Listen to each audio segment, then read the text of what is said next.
It's time for Security Now. Steve Gibson is here. We got lots to talk about. Flaws in GPG you're going to want to fix right away. Same thing with Sudo, an exploit that's been around for, Steve hold up his 10 fingers, I counted 10 years. Wow. We'll also talk about BlastDoor, the new protection Apple snuck into Apple Messages. Google found out about it, though, and told the world. It's all coming up next. Steve will tell you on Security Now. It's the last week of our annual TWiT survey. That's the little thing we do every year to get to know you better, helps us make better programming, helps us understand what you're looking for and not looking for, helps us sell advertising as well. And, you know, we don't want to track you. We don't track you, but it sure is nice to get that information once a year, completely voluntary. But if you want to help us out, survey closes February 8th.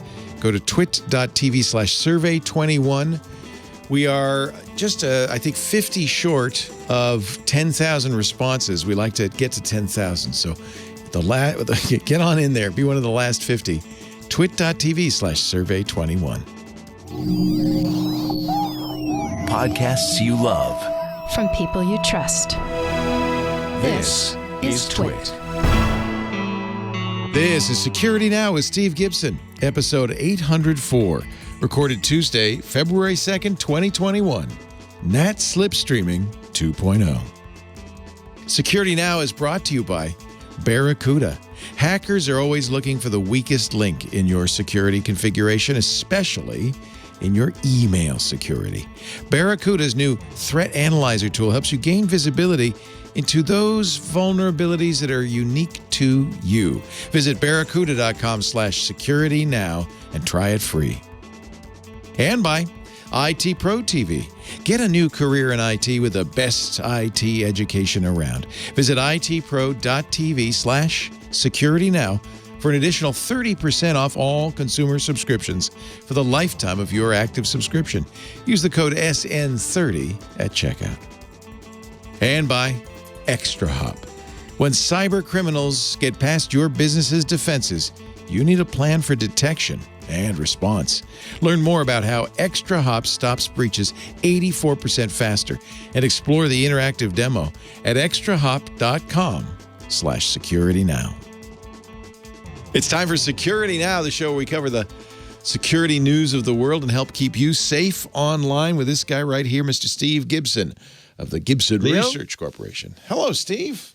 Great to be with you again for our 804th episode. Wow. For 2/2/21 Groundhog Day.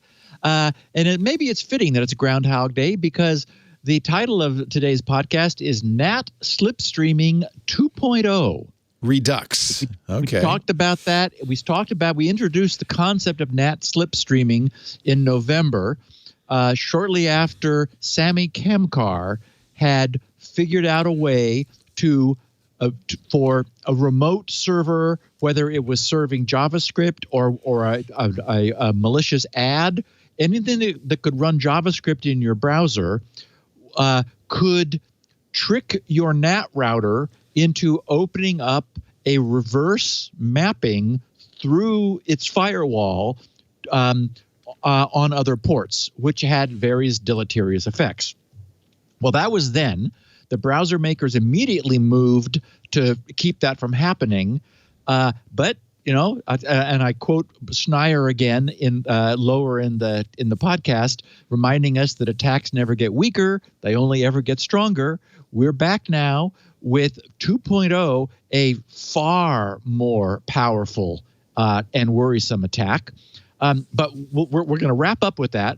We're first going to examine another instance of a misbehaving certificate authority who has finally, and 5 years of misbehavior, I would say it's time to lose Chrome's trust. We're going to cover. Yeah, that's never good. It's like sell that stock short. Oh, boy. Well, actually, Google's stock just went through the roof this morning, by the way. But yeah, I saw it did like a straight line. Yeah, they had very good earnings. Yeah. We're going to cover a number of serious new vulnerabilities, including an urgent update need for the just released GNU Privacy Guard. GPG has a newly induced bad problem. We've got another supply chain attack, this time not aimed at corporations, but more at gaming end users. We have a disastrous 10-year-old flaw in Linux's Sudo command. Yes. Believe it or not. I got an update to Sudo yesterday. I thought, good. Yeah. Unfortunately, think of all the Linux systems out there that won't. Oh, yeah. And thanks to Google, we have some details of Apple's quietly redesigned sandboxing of iMessage, which they implemented in iOS 14. I'm also going to share something that I think our listeners will find quite interesting about some recent architectural decisions that I've just made in the last, well, actually, it was something that it was an aha moment yesterday about SpinRite. And then we're going to conclude with a look at the inevitable improvement in NAT bypassing slipstreaming. Ooh. So I think another interesting podcast. As always. And and our picture of the week is just around the corner. This would be perhaps a good time to take a break for a message from one of our fine sponsors, Barracuda. I always, I got to always bite my lip because I always want to do the heart song. I always think of that when I think Barracuda. Not that Barracuda, not the fish with all the little teeth. This is probably the best known security company as far as protecting businesses. Everybody uses Barracuda. Hackers are always looking, as you know, for the weakest link in your security configuration, right? Especially your email. That's really where almost all the threats come from these days. If you can find those vulnerabilities before they do, then you can defend against cyber attacks. That's where Barracuda's new Threat Analyzer tool comes in. We've talked about other tools that Barracuda has. They have really a wide array of great, useful security tools. This is a new one. From traditional malware to the latest spear phishing, account takeover, and conversation hijacking, Barracuda has identified 13 categories of email threats. And, there's no one fix for any of them. It takes layered security. We always talk about that to protect you against all 13 threat types. And believe me, you protect 12, the bad guys are going to find the one where you're vulnerable. That's what they spend their time doing is looking for those vulnerabilities, right? And when they find the gap in your security, they just they say, here, let me open up my toolkit, and I've got exactly the way to get into this system, which could end up costing you not just money, not just millions of dollars, in ransomware and remediation and things like that, but can cost you your reputation. What is that worth, right? Now, here's where it gets hard. With hundreds of highly targeted personalized threat variants emerging every day, and many different kinds of on-prem and cloud-based email systems, it can be really challenging to figure out where are your vulnerabilities. Where among those 13 types of attacks are you unprotected? That's what the Barracuda Threat Analyzer is for. It's simple. It's fast to use. It's not an antivirus. Go to barracuda.com/security now. They actually have this great little Quizlet, a few multiple choice questions about your email security setup. Takes about 2 minutes. It's very quick, but then the Barracuda Threat Analyzer will give you a report. You don't have to download it. You don't have to install it. It will give you a report saying, here's what you want to protect against based on what you've told us about your mail setup. You'll get customized recommendations on what you can do to defend against those attacks. It's free. It's easy. It's really pretty much just, a giveaway. Here, try this, barracuda.com/security now. Their Barracuda's December spear phishing report, they do this every month, found that 12% of all spear phishing attacks are business email compromise. That's up from 7%. It sounds low, right? But no, that's a lot. It's up from 7% in 2019, and I bet you 2021 it goes up even more. And the reason these attacks grow, they're successful. They work. FBI, according to their most recent internet crime report, business email compromise led to $3.5 billion in losses. Just one example, the government of Puerto Rico, one attack, $2.6 million. Barbara Corcoran, you watch Shark Tank? Her employees fell for an impersonation attack it's kind of embarrassing. They got an invoice and paid it, even though it was a fake, for $400,000. They recovered the money in the nick of time. But this is where you can get in trouble. This kind of stuns me, but it happens more often than you think. There's a school district in Texas that made fraudulent payments over a whole month. Invoice came in. They said, yeah, I'm sure that's real. Paid it. $2.3 million. Are you protected against that and other kinds of attacks? There are 13. Try the Barracuda Threat Analyzer today. It's free. You get a full report showing exactly what you need to do to secure your email. They'll tell you which tools they have to help. But this thing is actually just a great thing to do. Barracuda.com/security now. Find out where your hidden threats lie. It's simple, it's easy, and I think it's an eye-opener. The Barracuda Threat Analyzer, barracuda.com/security now. Thank you, Barracuda. Thank you, Barracuda. They do all sorts of great stuff for their users, but also for the community as a whole. Barracuda.com/security now. Like supporting this show. Okay, yeah. Steve, picture of the week. Well, this is a pretty simple one. It was in my queue of it actually made me laugh. Yeah.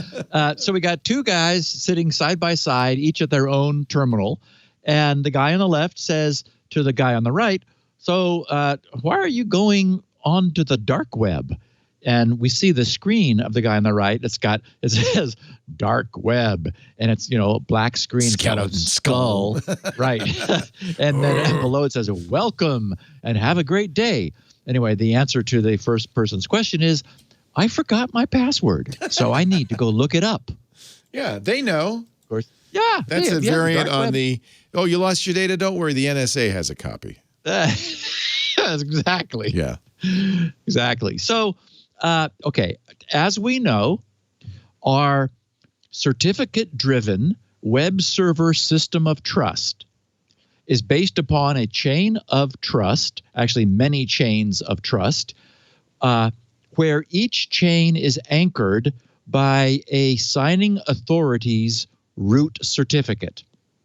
That root cert contains their public key, which matches their secret key used to sign the certificates, which are presented by web servers when people browse to them. So with that model, any web server presenting an unexpired identity declaration certificate that has been signed by any of the browser's trusted certificate authorities will be trusted. And of course, the signature is verified because it can be verified against the public key, which the browser has in its root store.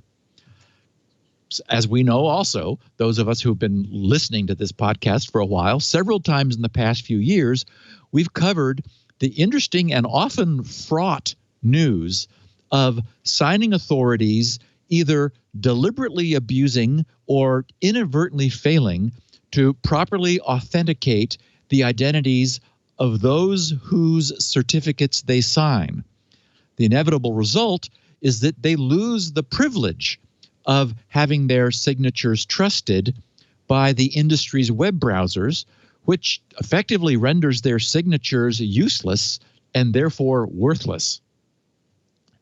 And we're here again today. Google has just announced that they intend to ban and remove support from Chrome for certificates issued by the Spanish certificate authority Camerfirma, Camerfirma, Camerfirma. That revocation of trust will go into effect once Chrome 90 hits the release channel in mid-April, so about 2.5 months from now. And at that point, Chrome will no longer trust any Camerfirma signatures. So this, of course, means that none of the otherwise valid TLS certificates that have previously been signed by Camerfirma will be seen as valid by Chrome. So all of the web servers currently serving certificates signed by Camerfirma will be invalid for all Chrome users. And as we know, once upon a time, this wasn't taken so seriously back at the beginning of the podcast. If that happened, you go, okay, fine. Yeah, I'll go anyway. But no, these days we're taking this all much more seriously. And I don't even know if you're able to force Chrome past an invalid signature on a cert. I should probably know that. But anyway, so since untrusting any certificate authority's root cert instantly ends that aspect of the CA's business, and also punishes their previous customers whose signed certificates no longer function, the decision to do this is always made only after the faulting party has been warned many times, and only after it's become clear that, for whatever reason, their conduct is placing the greater internet at risk. So in this instance, the final decision to drop trust for Camerfirma's certificates comes only after the company was given more than 6 weeks to finally explain a string of 26 incidents. And frankly, I'm going to share 3 of those. And those are, I would call them compound failures, because I mean, calling them 26 is really condensing the number. The incidents detailed by Mozilla, sort of stored there, date back to March of 2017. I've got a link in the show notes for anyone who's interested in more detail than I'm going to provide, but you'll be convinced here in a minute. The 2 most recent problems of these 26, and again, counting very generously, occurred just last month in January, even while and subsequent to Camerfirma being notified that it was under probationary investigation the month before in December of 2020. The incidents paint a clear and disturbing picture of a company that has failed, and not just once, but like seems determined to fail to meet industry-wide agreement on the quality of their product and the security standards they must hold in return for the privilege of issuing TLS certificates for website operators, software makers, and enterprise system administrators. As we know, and we've talked about, because it's sort of a fascinating aspect of public key, the whole public key infrastructure. In a sense, traditional certificate authorities are printing money, right? You pay them hundreds of dollars, and they make sure who you say you are, and then they press a button which spits out a signature, which essentially, they are bearing some cost to run this bureaucracy and to verify your identity, but you're paying them for some bits, which they're very special bits. It takes them to make those bits. So, but that's the point. It's in return for printing money, their conduct has to meet standards. And looking over the list of Camerfirma's 26 transgressions, it appears very clear that they have failed over many years to deserve that what was an initial presumption of trust that they were given by the industry's web browsers, assuming that this was a serious business that was going to take its responsibilities to heart. But that hasn't happened. And so that trust that was originally given is being rescinded. Okay, so here's just 3 that made sense to share. Issue R, and I think they start at A. Issue R was titled Failure to Disclose Unconstrained Sub-CA.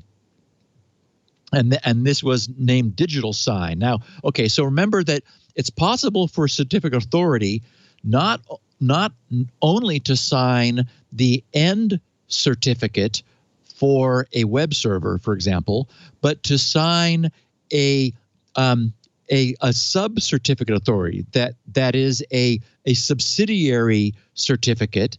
And unconstrained means that sub-CA certificate is not constrained against doing its own signing. So essentially, they were giving their trust to a third party and allowing them to do anything they wanted to like sign any certificates, and so their trust would flow down to that sub CA.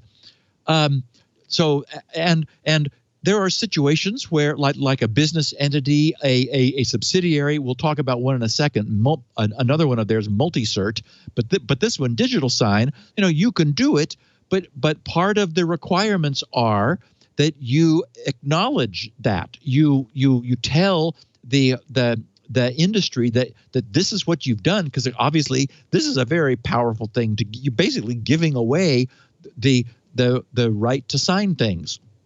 So in April of 2018, Camerfirma failed to disclose an unconstrained sub-CA, despite Mozilla requiring in November of 2017 that such disclosures be complete by April 15th of 2018. No explanation was provided by Camerfirma as to the cause of this omission, nor were effective controls provided that would prevent such Mozilla policy violations in the future. So that's one of the three. So here's a big compound one. That was issue R. Here's T. Failure to disclose unconstrained sub-CA. And this one is multi-cert. And this has date ranges from 2018 through 2020. And the issue reads, in the course of resolving issue R, that's the one I just mentioned, it was further discovered in July of 2018 that Camerfirma had failed to disclose 2 additional sub-CA certificates. They're just doing this whenever they want to, operated by multi-cert.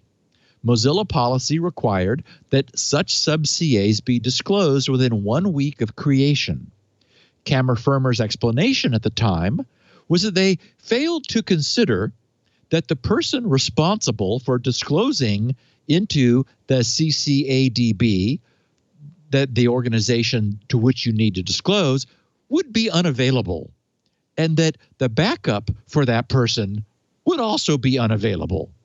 They resolved this by adding a backup to the backup in case the backup fails.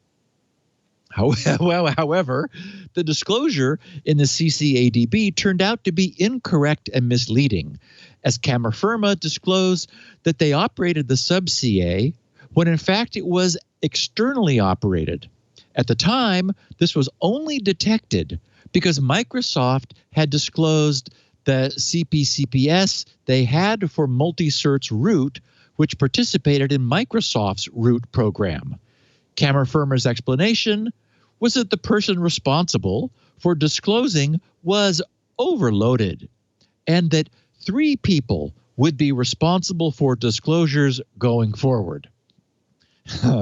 This is all still T, right? This is considered one problem. In 2019, Camerfirma failed to provide correct audits for multi-cert. Their explanation was that they only had one person responsible for, I think this is in someone's garage in Spain. Anyway, one person responsible for communicating with their sub-CAs, and had failed to consider that the person responsible for communicating with sub-CAs and disclosing into CCADB would be unavailable. They stated that they intended to prevent such issues from recurring in the future by purporting to implement additional steps.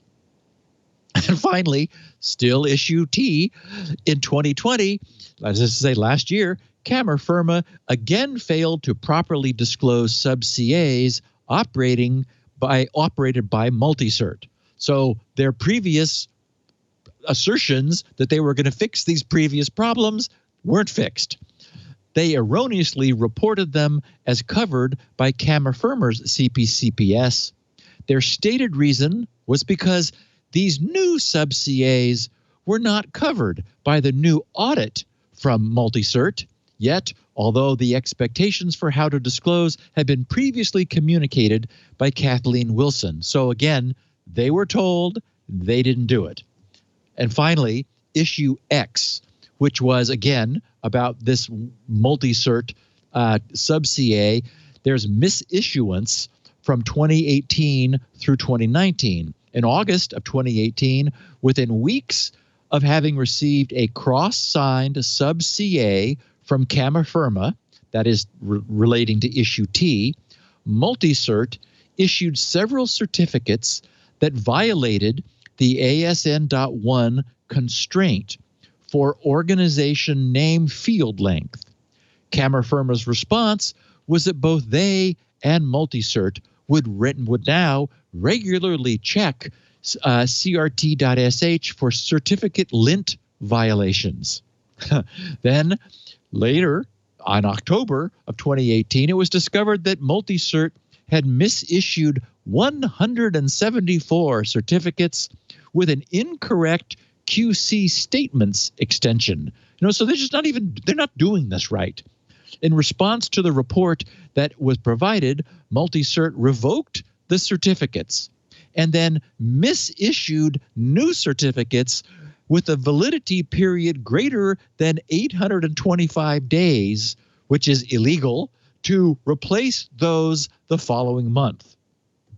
Further, after reportedly fixing the underlying issue, Multicert again misissued another certificate having a validity period greater than 825 days, which, their system shouldn't do. What do they have someone typing it in manually?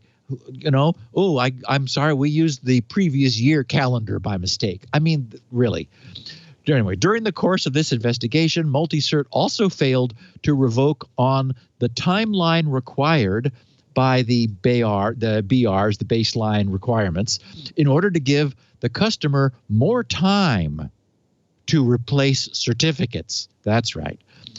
In March of 2019, it was discovered that Multicert's certificates also had insufficient entropy, containing only 63 bits of entropy rather than the required 64.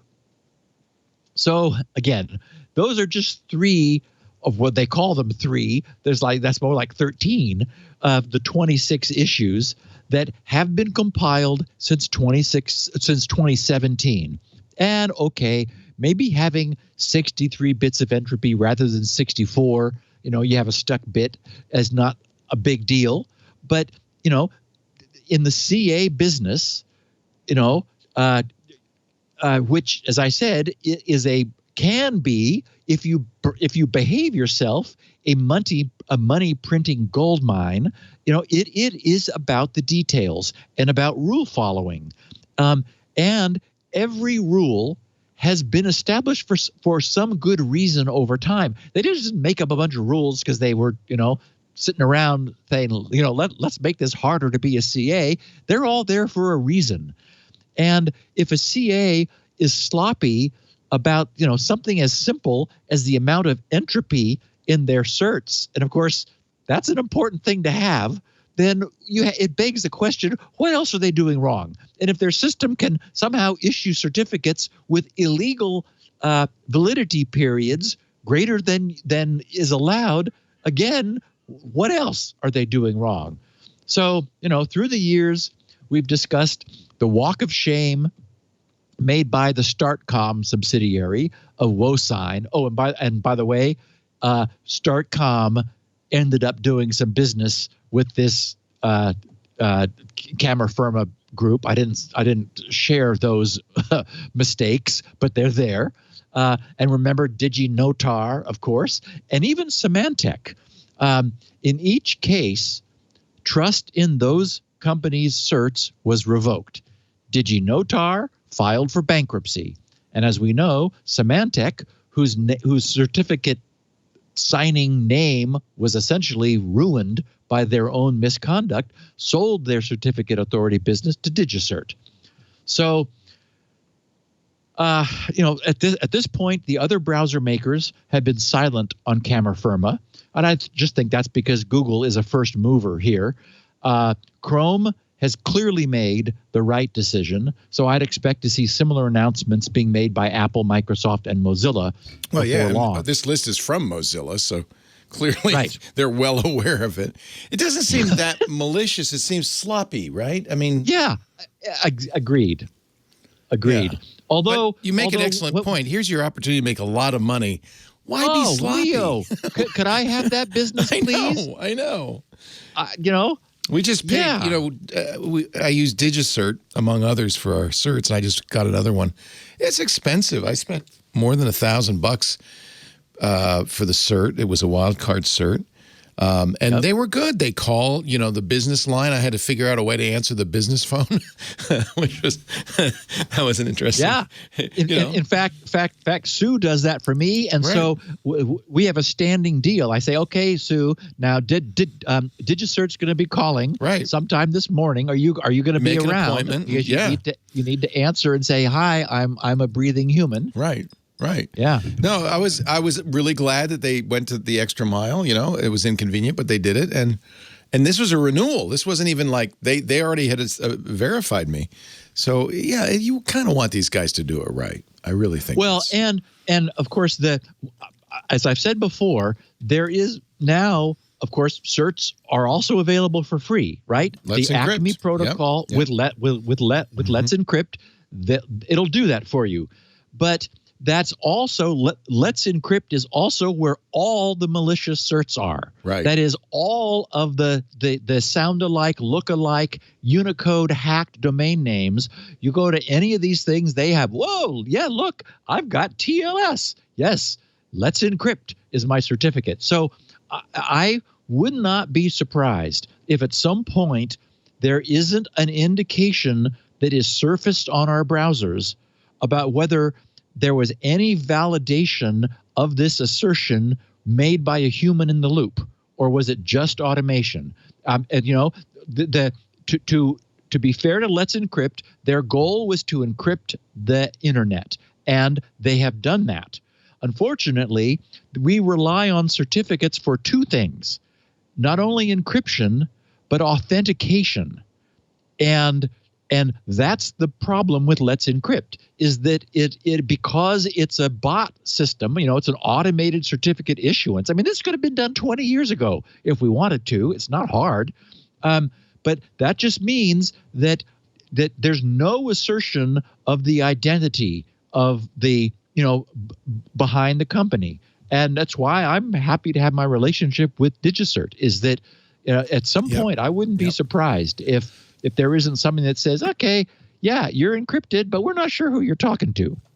It's also the case that there is no standard price, right? The prices vary. True. And for what it's worth, the way DigiCert works, especially now that certs have had their maximum issuance lifetime I got my reduced. new 1-year cert, right? Right. But I bought 2 years.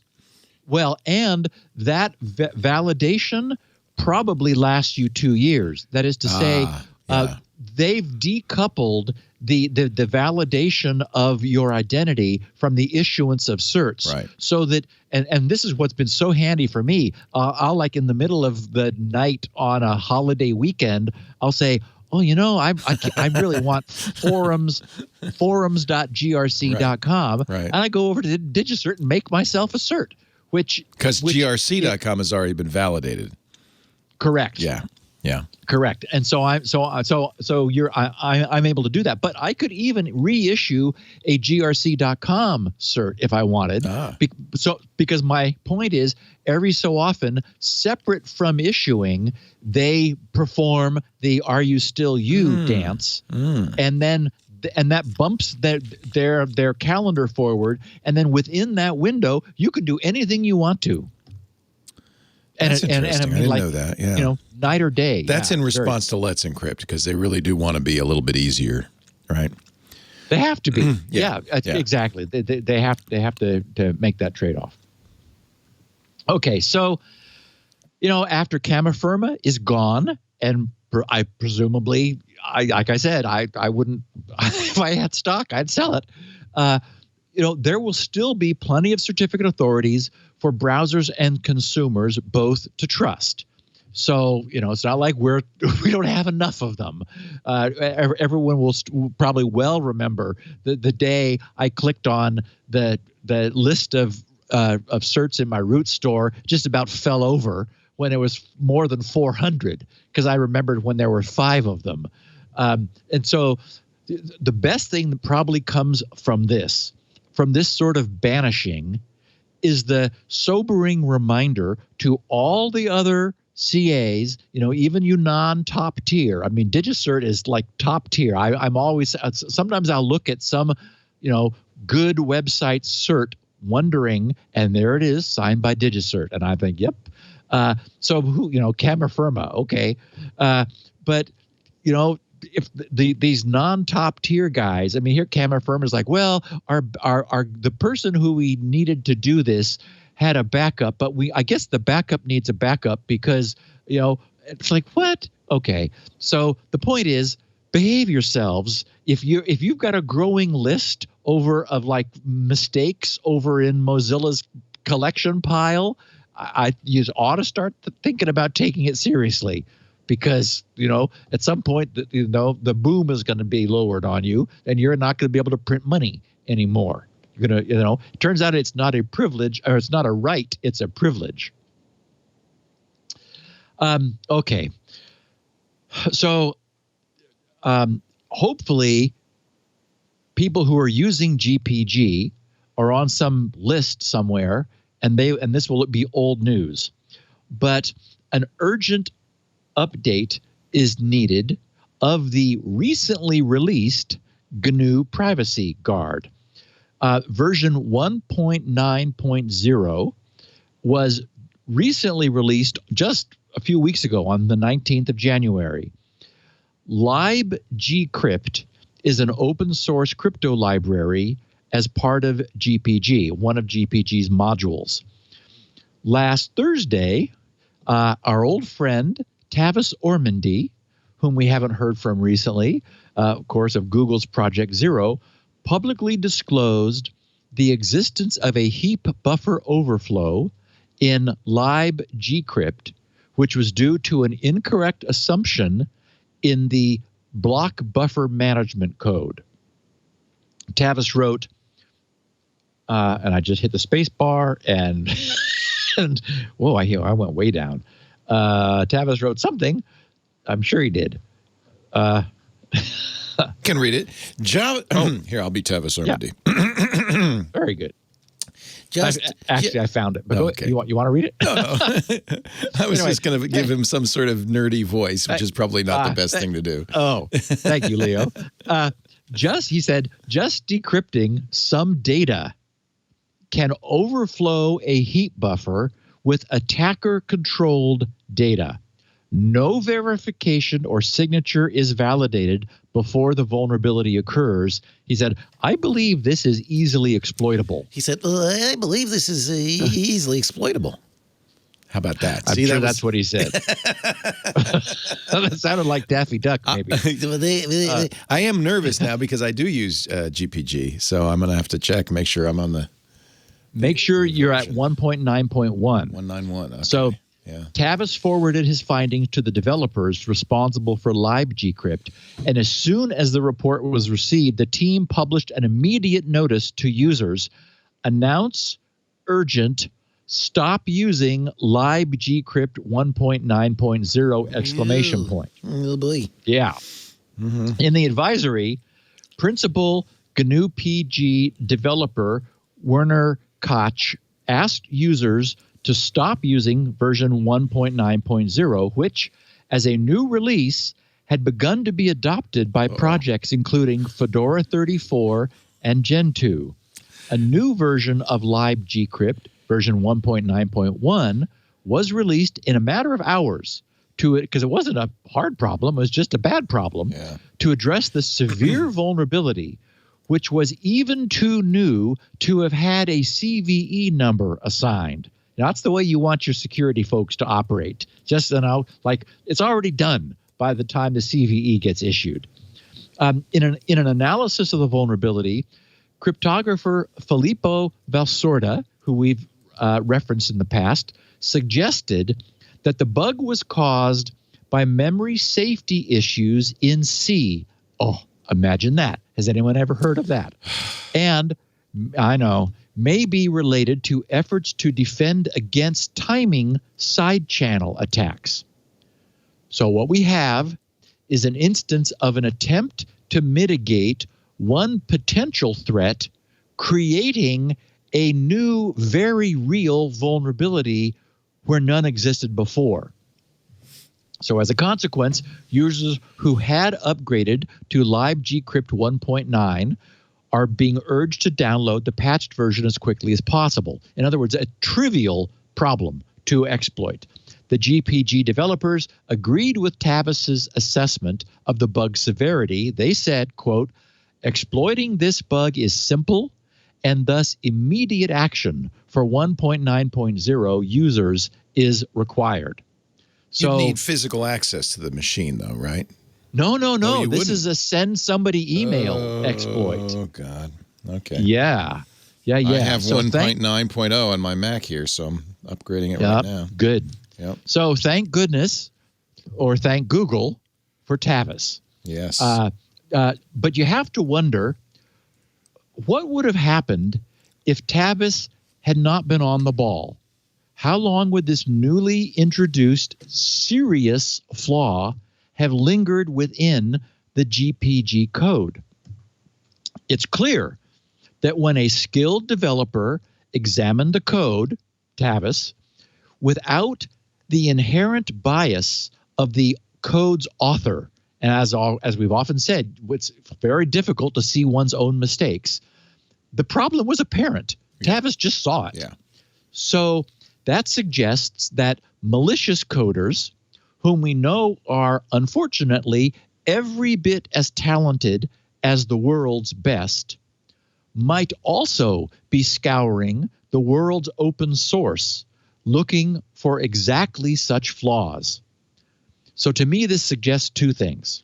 First, we really need to appreciate how brittle our current coding and code is, and try much harder to just leave things alone that are already tried, tested, and true.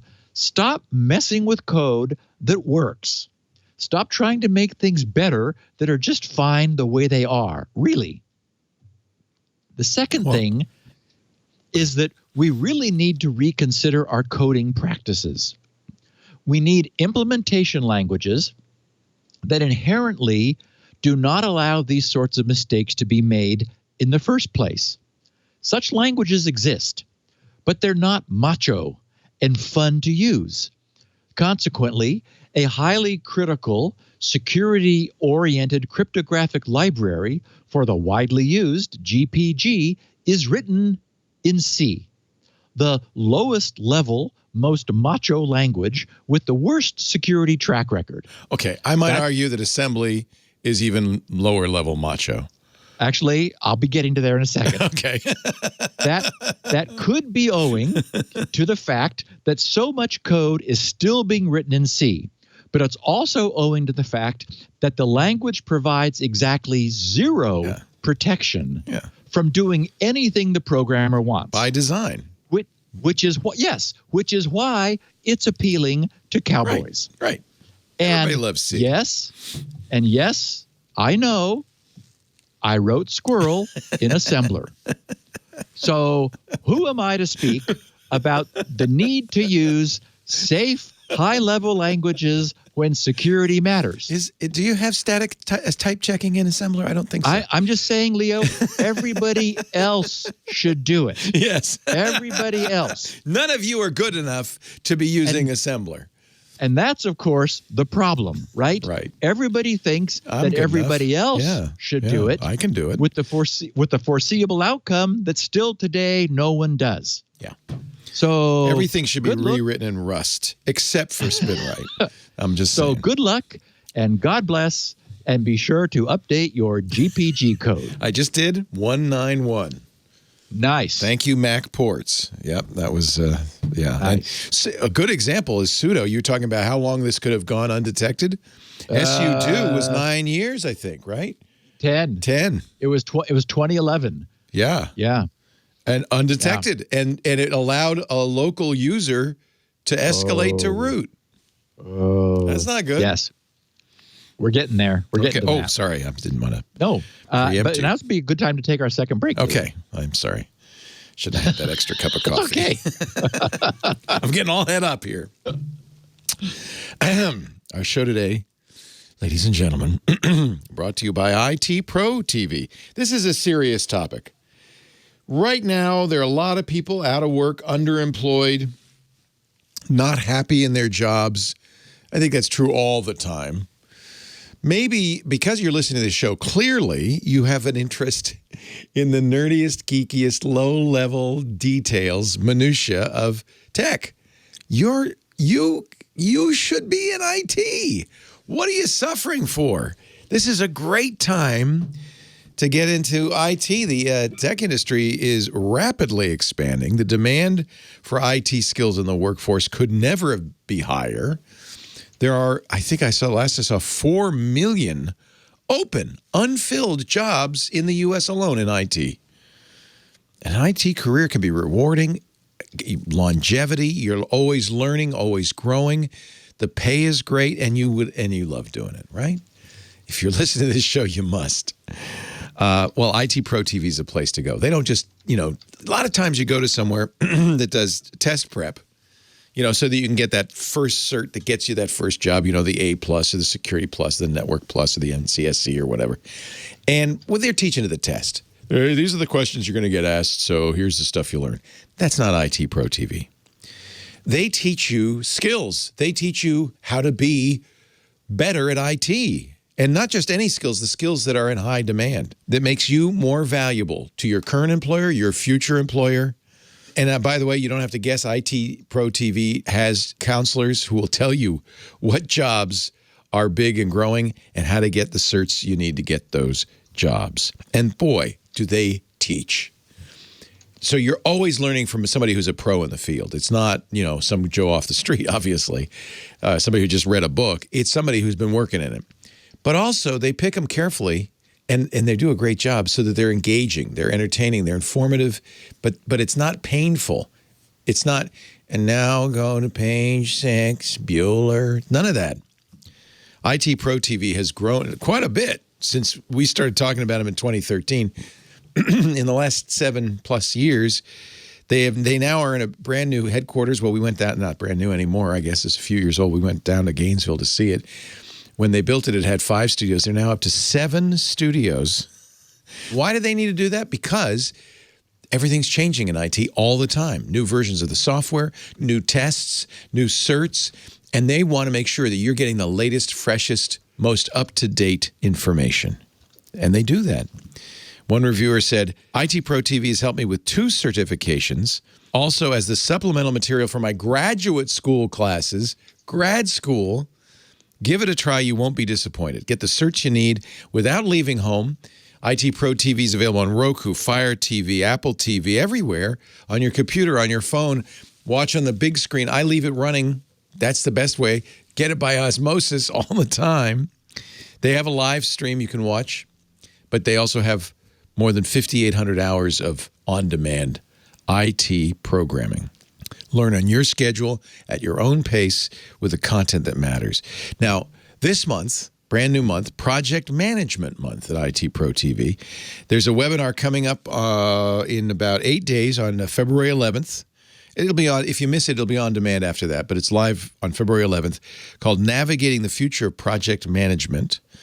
If you don't even know what that is, this would be something good for you to find out, because I guarantee you, as soon as you get in business, this is something you're going to need. Courses in PMP, ITIL, or ITIL, service management, Agile, and of course they've got training for Microsoft, Cisco, Apple, Linux, everything. They're the only official video training partner for CompTIA. That A+ cert, that's CompTIA, and Network Plus, Security Plus. You can get one of their learning coaches along with all their wonderful job resources that'll help you on your career path depending on the subscription you buy. You'll always be supported with IT Pro TV's amazing team no matter what subscription. And if you want something free, and there is a lot of free stuff, do check out Don Pezzet's TechNado podcast. You can subscribe to that right now. Industry guests, IT news recaps. It's a great way to stay up with the business with IT. All right, enough. I don't want to pitch you too hard. If you're interested in this stuff, and this could be a great career, go to itpro.tv/security now. We're going to make it very affordable. Use the offer code SN30. You'll get 30% off any consumer subscription for as long as you stay active, even if it's 100 years. which, by the way, if it is, congratulations. You're the longest living IT professional in the world. What do you think IT will be in 100 years? Here's something I can guarantee you. It's going to change a lot, and IT Pro TV will keep up with it and keep you up with it too. 30% off the lifetime of your active subscription with the offer code SN30, itpro.tv/security. Now, IT Pro TV, build or expand your IT career, and you know what? You can enjoy the journey and then enjoy your brand new job in IT. itpro.tv/security now. If you love this stuff, why aren't you in IT? I guess would be the question. On we go with the show with the fully hydrated Steve Gibson. So we have another interesting supply chain attack and a little bit of interesting takeaway, I think. So the company BigNox, BigNox, is a Hong Kong-based company which publishes, among other products, an Android emulator for PCs and Macs called Nox Player. The website claims that they have over, that is the BigNox website, that they have over 150 million users spread through more than 150 countries and speaking 20 different languages. Though the BigNox follower base is predominantly Asian based on what ESET found. I'll get there in a second. The Nox Player is generally used by gamers to play mobile games on their PCs. So the discoverers of something fishy going on were our friends and recent TWiT network sponsor, ESET.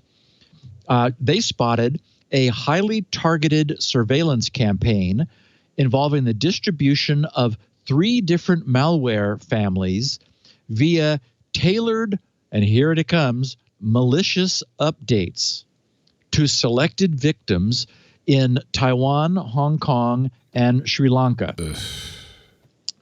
ESET spotted the first signs of something going on last September, and the compromise continued until explicitly malicious activity, as they put it, was uncovered just last week, which prompted ESET to report the incident to BigNox. ESET wrote, "Based on the compromised software in question and the delivered malware exhibiting surveillance capabilities, we believe that this may indicate the intent of intelligence collection on targets involved in the gaming community."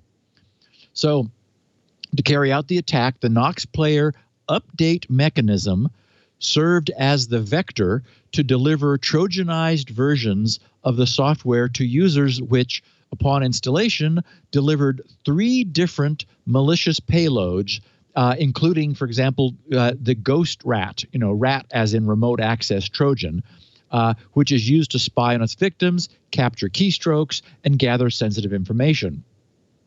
Separately, they found instances where additional malware, like the Poison Ivy rat, was downloaded by the BigNox updater from remote servers controlled by the threat actor. So ESET wrote, "Poison Ivy rat was only spotted in activity subsequent to the initial malicious updates and downloaded from attacker-controlled infrastructure." Now, unfortunately, BigNox in Hong Kong was not very helpful. And when they were contacted by ESET, who wrote of this, they said, ESET said, "We have contacted BigNox about the intrusion, and they denied being affected.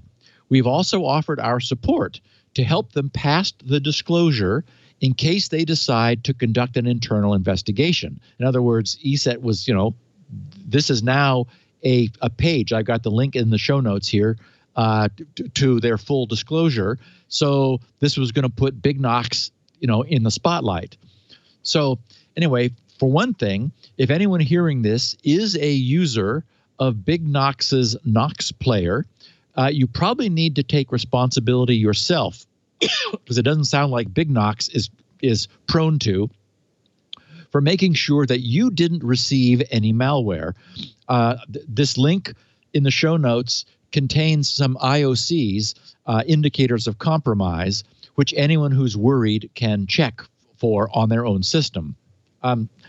The intrusions appear to be gaming world-centric and highly targeted. So it doesn't look like it's a big, widespread campaign.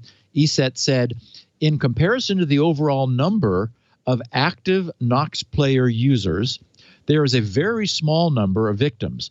According to ESET's telemetry, more than 100,000 of our users, meaning ESET's users, have Nox Player installed on their machines. Among them, only 5 users received a malicious update. Wow, that's showing surprising. Showing that Operation Night Scout, as they termed it, is a highly targeted operation. The victims are based. Yes. Yeah. And again, as we know, the more people you infect, the greater the opportunity for discovery.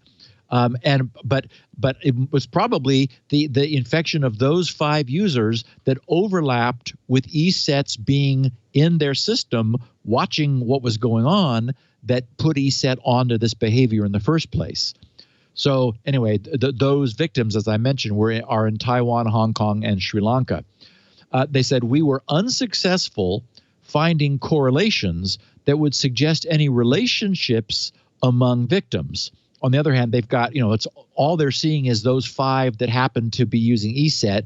Who knows overall? Because BigNox is saying that they've got 150 million users, not 100,000. So, it may also be that ESET's overlap, with targeted victims wasn't very big. They said we were unsuccessful finding correlations that would suggest any relationships among victims. However, based on the compromised software in question and the delivery malware exhibiting surveillance capabilities, we believe this may indicate the intent of collecting intelligence on targets somehow involved in the gaming community. And then in their posting details and diagrams, the precise operation of the Nox Player update system is explained. And after that, they conclude, we have sufficient evidence to state that the BigNox infrastructure, and then we have some domain names, res06.bignox.com, was compromised to host malware, and also to suggest that their HTTP API infrastructure at api.bignox.com could have been compromised. In some cases, additional payloads were downloaded by the BigNox updater from attacker-controlled servers. So not from the malware didn't always come from BigNox itself. Sometimes, somehow, there was a URL change. And in fact, that's what they said. This suggests that the URL field provided in the reply from the BigNox API was tampered with by attackers. And, they said HTTP API. I didn't look closely enough to see whether it was actually HTTPS. Of course, if they have an unencrypted API, then anyone anywhere in line could intercept and tweak the URL in the reply field. So what we have is a much smaller scale version of the now infamous SolarWinds intrusion, which one way or another leveraged the software updating channel to quietly slide malware into a victim's machine. And, this sort of put me in mind of things you and I used to say, Leo, which we've sort of revised ourselves since. But once upon a time, I believed that I could successfully take responsibility for not getting my own system infected. We've talked about this through the years. Don't download anything that a website tells you need. That's never going to end well. Don't click on links in sketchy email. Be very wary of anything you download from a third-party download repository. Whenever possible, go to the source. Get the thing you want directly from the publisher, and so on. But today, we all need to face the fact that we no longer have that control over our own machines' destinies. Many of the tools, utilities, and widgets that we use are being periodically updated. For me, Notepad++ comes immediately to mind because it is constantly wanting to update itself. Not only is that annoying, since it seems to be working just fine for me, but it's also inherently dangerous.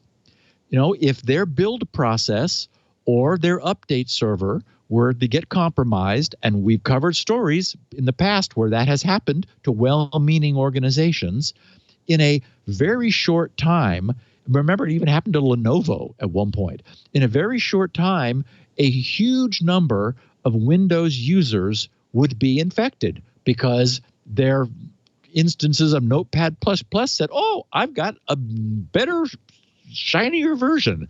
And everyone would say, oh, got to have that. Maybe it's better somehow. And so what the point is that the fact that they have this leverage over an install base of Notepad++ users puts them in the crosshairs of the bad guys. It makes them a high-value target. Bad guys would love to get their malware just automatically downloaded into all of the Notepad++ users in the world. So for me, the solution is Windows Defender, which I now no longer recommend only to others. I look at it and it's the green little happy house with the flag on it down in my tray. I depend upon it as well. And since at the moment I'm sitting in front of a Windows 7 machine, I'm thankful to Microsoft for continuing to update Win 7's Defender, even though they have otherwise abandoned Windows 7 and wish I wasn't still using it, while I and nearly half of all the other desktops that are running Windows in the world. So, I was recently stating that any responsible company needs to be performing continuous network intrusion detection surveillance, because defenses have become too porous compared to the external pressure that exists to get in. And in an exact analogy, at the personal level, I believe that today's end users must deploy their own local surveillance within their machines. It's no longer the case that our actions explicitly invite stuff in, and so if we don't do that, nothing will bite us. Anything that we've got, which is saying, oh, there's an update available, click here to get it, you already trust that thing because it hasn't bitten you before, but at any moment it could. So I'm a 100% now subscriber to the idea that you need something that is vigilant in your system, that is looking at everything that goes on. And, and I know Defender's working. I have like some old C drives archived on a semi-offline drive. And sometimes I'll open them and search for something that I know I had then.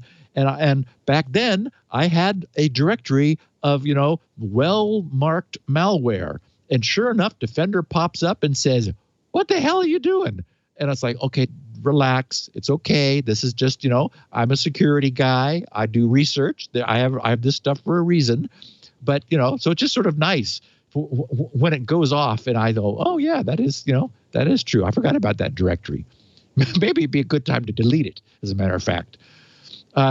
So anyway, I thought that was interesting that here we've got at the user level individuals being targeted and surveilled, which just put me in mind of the shift that we've had. Here I'm arguing that everything needs to update itself, right? I don't know. Notepad, just leave my Notepad alone. It works just fine. In fact, I think maybe I should turn off automatic updates because I've just convinced myself that this is a real danger. Apple has quietly put iMessage in a sandbox in iOS 14.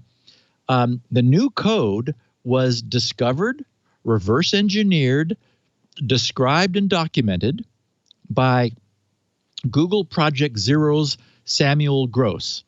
And I thank Elaine for the pronunciation. The first time I talked about him, I said Grobe, because it's GRO and he has like a funky. That's us. Exactly. Yeah. And so Elaine, always alert to these things, sent back a little note saying, Steve, that's an SS in German. It's like, oh. Yeah, it's a special symbol there for that. Yeah. Samuel wrote, Samuel Gross of Google's Project Zero, he wrote on December 20th, Citizen Lab published The Great iPhone, detailing how, quote, journalists were hacked with suspected NSO group iMessage zero-click exploit, unquote.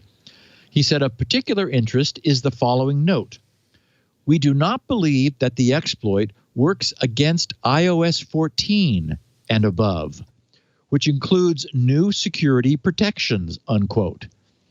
Now, he said, given that it is almost now exactly a year ago since we published the remote iPhone exploitation blog post series, and we covered that at the time, where they were amazing and extensive. He said, in which we described how an iMessage zero-click exploit can work in practice and gave a number of suggestions on how similar attacks could be prevented in the future, now seemed like a great time to dig into the security improvements in iOS 14 in more detail and explore how Apple has hardened their platform against zero-click attacks.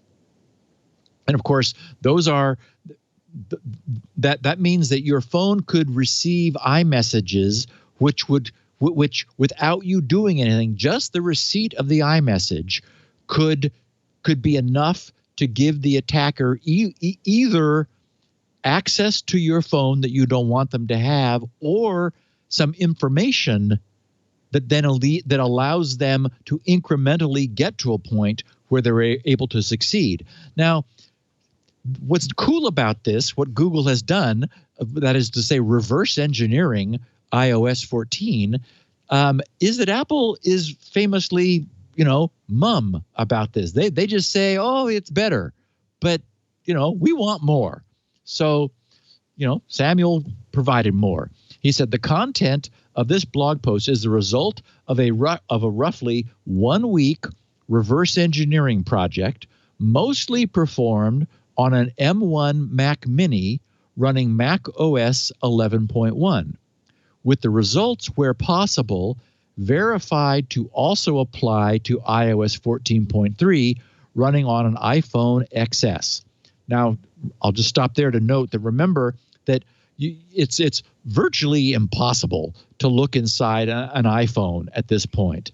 But what we do know is that Apple is reusing the same code systems both in the iPhone and in Mac OS. And Mac OS is far more open to poke around in.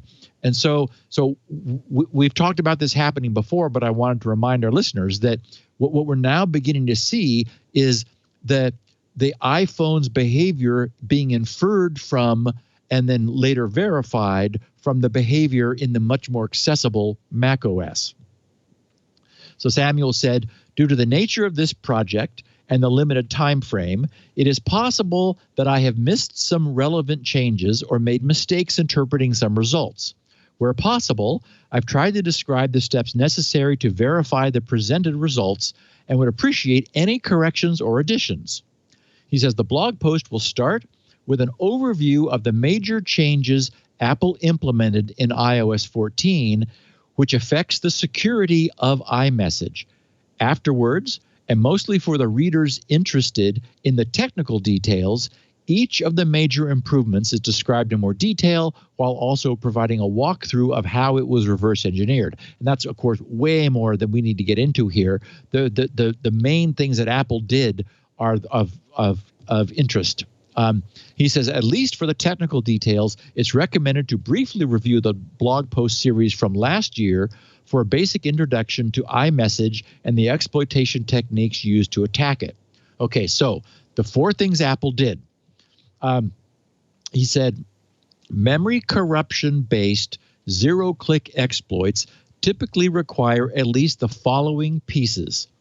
1, a memory corruption vulnerability reachable without user interaction and ideally without triggering any user notifications. Second, a way to break ASLR remotely, right? Address space layout randomization remotely. You need to gain information about that. A way to turn the vulnerability into a remote code execution. Third, and then fourth, likely a way to break out of any sandbox, typically by exploiting a separate vulnerability in another operating system component, for example, a user space service or the kernel. And certainly in years past, when we've talked about the way the pwn to own attacks have succeeded, it was often by doing what he was referring to, chaining vulnerabilities. One vulnerability gets you here, then from there you're able to use a second one to move to a different location and so forth in a chain.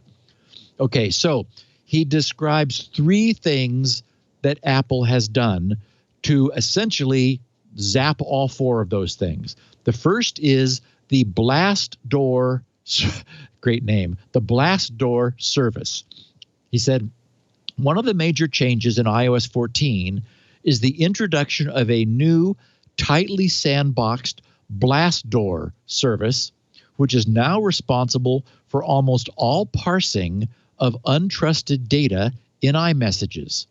He says, and he gives an example of a function inside. He says, furthermore, this service is written in Swift, a mostly memory-safe language, which makes it significantly harder to introduce classic memory corruption vulnerabilities into the code base. Woohoo! So, of course, this is exactly what I was just talking about. Swift is not C. It's not C, and it's not assembler. Exactly.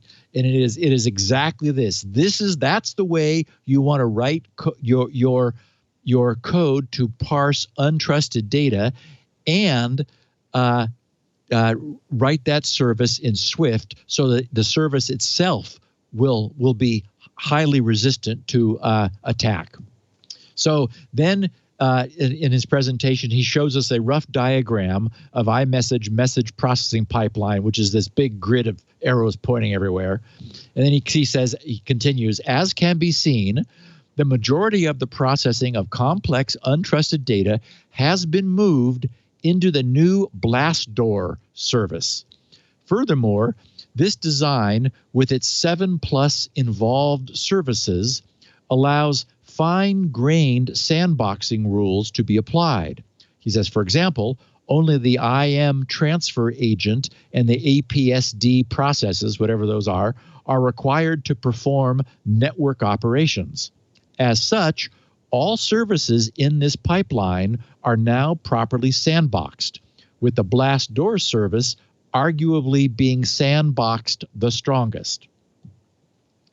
The second thing of the three that Apple did, re-randomization of the DYLD, that's probably dynamic load, shared cache region. He says historically, ASLR on Apple's platforms had one architectural weakness. The shared cache region containing most of the system's libraries in a single pre-linked blob was only randomized per boot, and so would stay at the same address across all processes.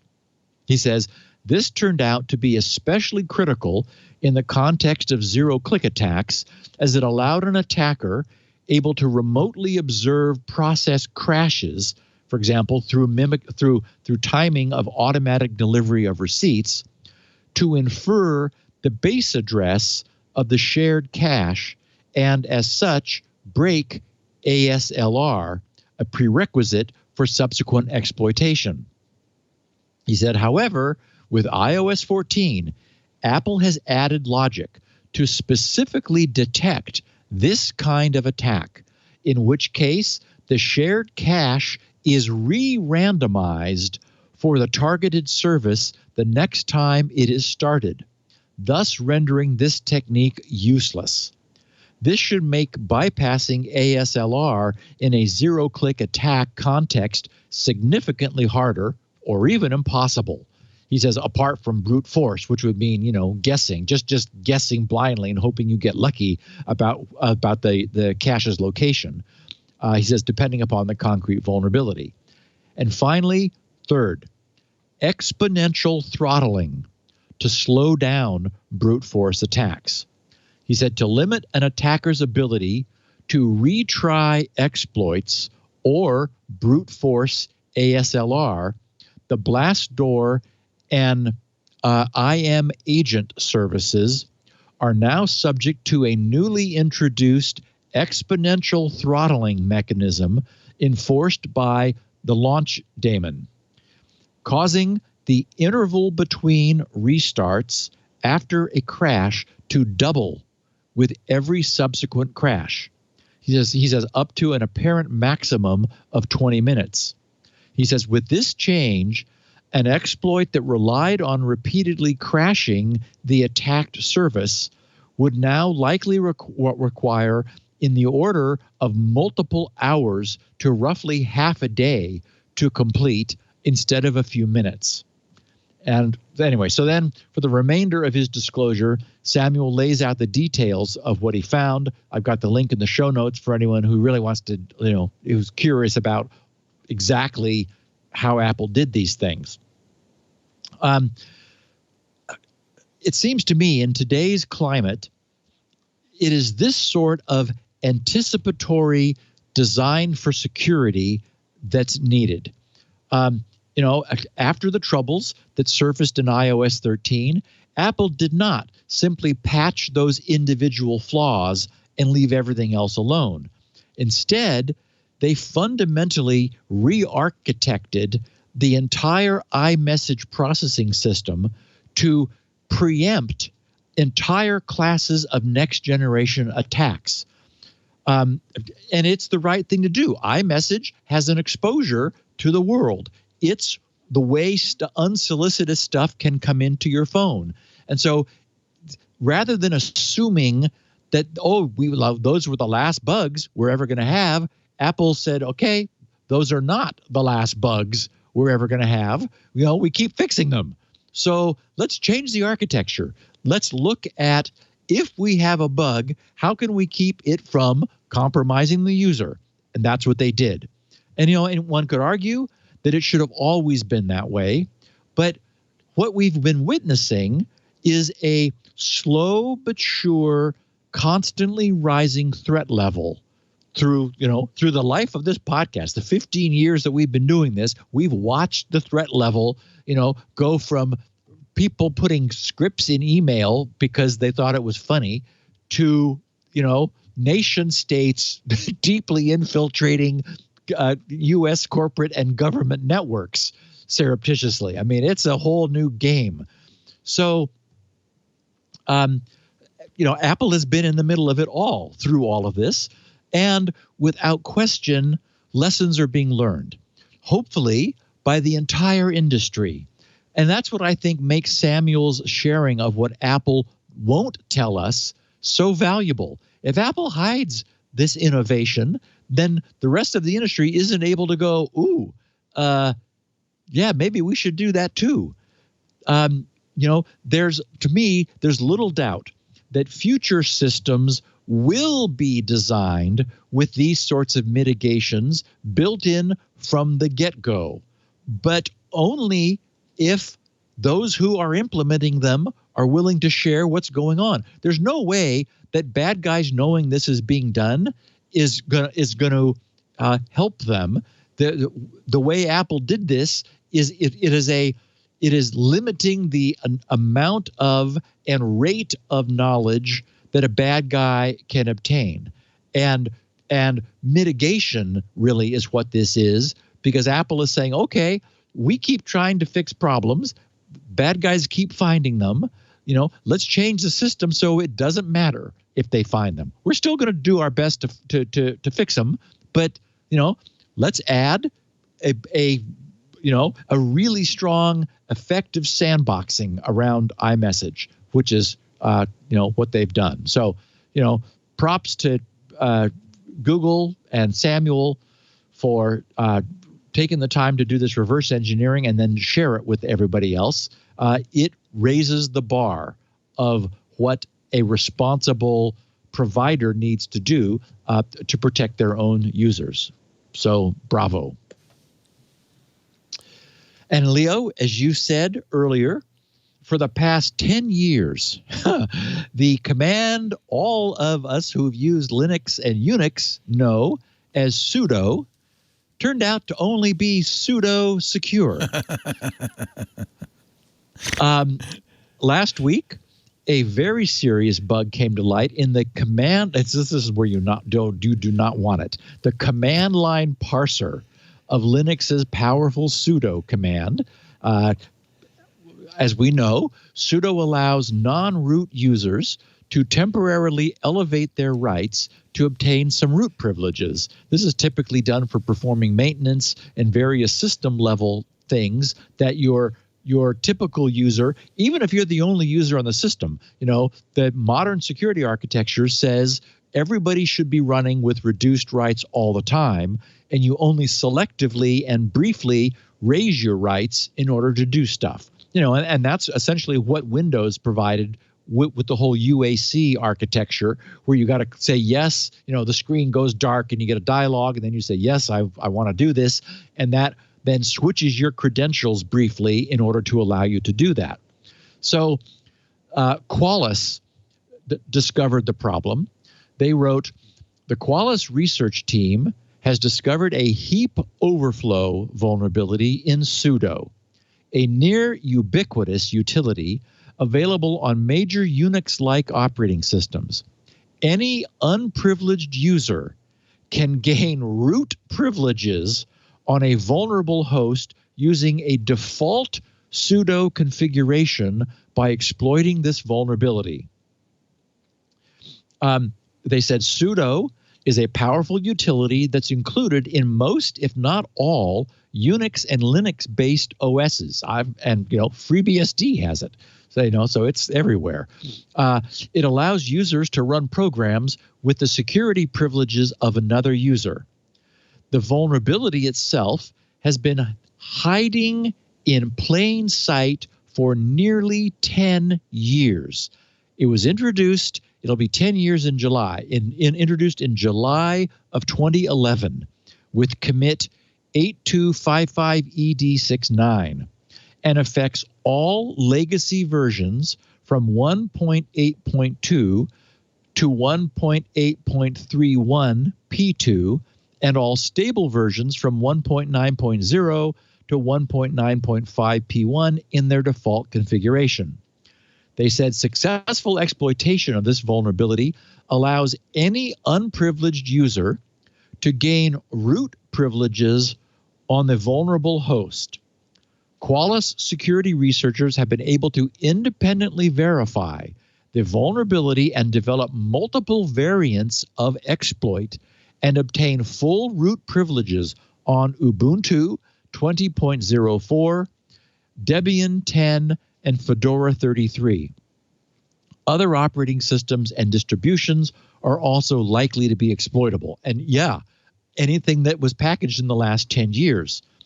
As soon as the Qualys research team confirmed the vulnerability, Qualys engaged in responsible vulnerability disclosure and coordinated with Sudo's author and open source distributions to announce the vulnerability. So when that happened, the maintainers of Sudo followed up last Tuesday, the 26th of January, saying a serious heap-based buffer overflow has been discovered in Sudo that is exploitable by any local user. It has been given the name Baron Samedit by its discoverer. I have no idea. No, that's a play on the voodoo god Baron Samedi. It was thank evil. You, Leo. That is hysterical. Baron Samedit. Samedit. Yep. The bug can be leveraged to elevate privileges to root, even if the user is not listed in the sudoers file. User authentication is not required to exploit the bug. So the concern here beyond this, I mean, now I'm sure that our listeners who maybe have Linux deployed in environments where there might be unauthorized users with access to it who, should not be able to gain access, you're going to want to update your instance of Sudo immediately. But the concern is the internet is full of systems. This speaks to your point, Leo, you made before, which quite naturally depend for their security upon the proven strength of the Unix-Linux account privilege model. And this now well-known flaw punches right through that. There are doubtless countless systems where an unprivileged user account is easily available with minimal authentication requirements. Not good. Such systems are utterly dependent upon their security for that unprivileged account remaining unprivileged. But any Linux system that went online anytime after July 2011, 9.5 years, will contain this flaw until and unless it is updated. And we know that Linux is embedded everywhere. And everything we've seen demonstrates that most of those systems will never be updated. They're everywhere. So to repurpose a now famous phrase, stand back and stand by. It's an evil mate attack, though, right? Again, you'd have to be at the keyboard to do that. Most people, you can't get No. No? No, you don't need to be at the keyboard. Any online account, any non-root online account can do this. Yeah. So it is exploitable. You're at the keyboard of that online account. You can't. Sure. Yeah, you can't get onto my Linux server unless you have a login, and that's not using Sudo. That's using SSH or something like that, which is much more secure. Well, but you could also see scenarios where where the privilege model is relied upon. Right. There is a low if you have a privilege multi-user logon. account, yeah, absolutely. Yeah. Every university, this is going to be vulnerable. Exactly. Yeah. Exactly. So I'm right now just logging in to update. I forgot. See, this is a perfect example. I updated all my desktop Linux machines, but I got my server in the other room, which I never log into. I haven't updated in a long time. Got to update that, right? Yep. Yikes. Yep. And you're also right that this is a gold mine, maybe for initial network intrusion, but definitely for post-intrusion lateral movement within an organization. Once you're on that system, right, now you can escalate. Yeah. Wow. Okay, so I want to share a progress report that I wrote yesterday for my blog over on GRC's forums. And I've had this experience before. Anybody who's done any journaling probably has. I did a lot of journaling when I was in high school, and I would, open my journal and decide I wanted to write about some personal subject. And even though I went in thinking I knew everything about it, invariably a paragraph or two in, I would think of something that had never occurred to me before. And I decided that the act of making myself write it out longhand, it kept those ideas in my brain longer, and it gave them a chance to associate with other new ideas. So this literally, I had a major eureka event yesterday about the future of SpinRite. So I sort of started out what I have here in my notes as that blog posting, but then I expanded upon it because there was a lot more context. So I started by saying February 1st product report. Much has transpired since my previous January 3rd announcement that work on SpinRite 6.1 has commenced. To plan for what SpinRite 6.1 would and would not be, I needed to know how I was going to solve SpinRite's imperative need to boot on UEFI systems that no longer offer a traditional BIOS fallback. So while beginning to work on SpinRite, I was also searching for any means to add BIOS support to a system that doesn't currently have any. The firmware which boots a system is intimately tied to its hardware. That's why systems need firmware in the first place. This means that it's not possible to simply run any BIOS on whatever hardware happens to be present. So I was hoping that someone somewhere might have created a UEFI to BIOS translation layer, which would allow for BIOS calls to be translated into their UEFI equivalent. That would allow SpinRite to load such a translation layer, then boot the BIOS-dependent DOS, and then reuse everything that SpinRite already is on any UEFI system. But unfortunately, nothing like that exists. And no one has ever created such a thing because the need for something like that only exists due to SpinRite's unique and continuing dependence upon the legacy of 16-bit DOS. So that search provided some needed clarity. The only way to move SpinRite forward would be to finally, after 35 years, end its dependence upon the BIOS and DOS. So I began looking around for the optimal environment which would host SpinRite's future.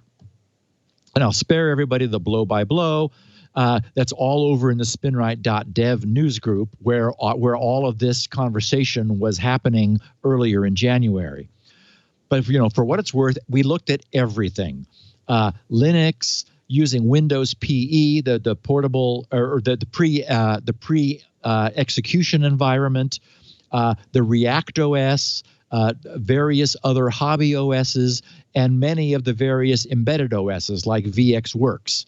In the end, I settled upon an extremely lightweight real-time operating system for embedded applications, which is called the on-time RTOS 32. It is, what I love about it is essentially it is able to host Windows applications within limits in an embedded environment. So it allows executable code to be written, tested, and debugged under Windows, which is still my preferred development environment. And then that PE format executable is repackaged for operation under its own loader and environment. And it supports booting from either a BIOS or UEFI firmware. But what that meant was that in order to get to UEFI, I would need to dramatically change the operating environment.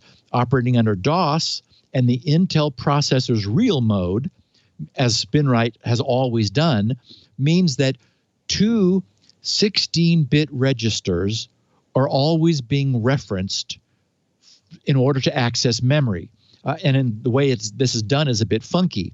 The bits in a 16-bit segment register are left shifted 4 bits to create a 20-bit value whose lower 4 bits are always 0.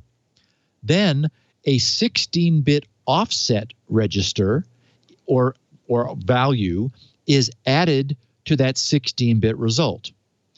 So the 16-bit offset register means that you can access a 64K, anything in a 64K region at one time, and the 16-bit segment register determines where that accessible 64K byte block is located with a granularity of 16 bytes. So together, this is the way the Intel Real Mode has always worked. This is what allows for addressing of 1 megabyte of memory, because that's what 20 bits gives you. So it's a funky way of synthesizing a 20-bit address using 2 16-bit values. And this, of course, is where the Intel 8080 and 8086's 1 megabyte memory limit came from. So Intel's later chips have 32-bit registers. So like in Windows and in any other, like Linux, Unix, I mean, any 32-bit OS uses a simple flat memory model where 32 bits directly allows you to specify the address. Period. You're done. And as we know, 32 bits allows the addressing of 4 gigabytes. That's 4.3 IPv4 addresses on the internet. Those are 32-bit addresses. So back when I wrote SpinRite initially in 1985, I embraced segmentation. That's the way the Intel chips works, and that's all we had back then. So for example, in SpinRite, when you rotate through SpinRite's screens, each of those screens is referenced by a 16-bit segment, with each screen starting at offset 0 within its own segment. On the one hand, it's messy, but it can be incredibly efficient and economical if you design to it. And it is Intel's legacy, and I designed to it. So the problem moving forward is that only the Intel 16-bit real mode or the 16-bit virtual 86 mode has the hardware that performs this segmentation math. So there's no future there. If the chip is not in one of the 16-bit modes, you don't have segmented memory. So for the past 3 weeks or so, my plan had been to finish SpinRite 6.1, and that would be the final release of SpinRite to run in a 16-bit DOS environment. And that only made sense because any further investment in the 16-bit environment would not be portable to the future. So it just doesn't make any sense to invest more time and energy there. My plan had been, and I described this over in GRC's news group where we were discussing this, to just bite the bullet and start over in a 32-bit flat memory environment, re-implement SpinRite from scratch, probably as a text mode command line utility, the way read speed is right now. Get it all running, get all the functionality there, and then later move it into a graphical environment. The aha moment that I had just yesterday was and now I'm back in SpinRite. I've got the new memory manager is running. It's got simultaneous access to all of the system's memory. I've merged a bunch of the code from SpinRite and read speed. So that's how I'm spending my days now, and I'm making really good progress. And maybe it's the comfort with it that allowed me to see this, but it hit me. I'm not stuck using segmentation. I mean, I am with SpinRite's current code, but I can port 16-bit SpinRite into 32-bit land. I can, because all of the segmentation is explicit in SpinRite. And so my plan now, after 6.1 is finished and published and everyone's able to use it and play with it, I'm going to then port the 16-bit SpinRite as it is into a 32-bit environment. It'll be hosted on this on-time RTOS 32. It'll look exactly as it does now because that's the way to get it done fast. And that will then give us a SpinRite that can boot on either DOS or UEFI, and it will be 32/64-bit code that can then continue to grow in the future. So anyway, an interesting set of constraints that had to be worked through, but I've been thinking about it now for about a day, and I'm really happy with having sort of found a way out of this corner that SpinRite's age had painted me into. So I'm very excited to be making great progress with 6.1 and to have a way of not having to scrap everything in order to move over to UEFI and then continue working on the additional drivers that I want to add to it. So anyway, I just thought our listeners would find it interesting, as I'm sure they will this next sponsor, Leo, and then we'll talk about That's a segue. NAT Slipstreaming. That's a good segue. Our sponsor is actually somebody you all should be interested in. In fact, somebody was asking in the TWiT forums, there was a sponsor that had a really good product. I couldn't remember what it was. And, well, it was ExtraHop. And they figured it out and said, yes, ExtraHop, I signed up. ExtraHop, we've talked a lot about it. This is actually very timely, as you know, because of the SolarWinds sunburst attack. That was really a wake-up call for a lot of people on the changing threat landscape. If you listen to this show, it was no surprise to you. Cyber attacks have only become more advanced, harder to detect. And, this Pseudo thing really points out that the most dangerous, most advanced attackers are the ones that are already inside, right? And once they're inside, now they can Pseudo and Sudo. And it's funny. I say Pseudo too, Steve. It's supposedly Sudo for switch user do. Right. But Sudo doesn't sound good at all. Sounds like there's something wrong with you. So I say Pseudo. You know what I'm talking about. The most advanced threat actors are the ones that are in our environments, have been in there, those advanced persistent threats for a long time without our knowledge.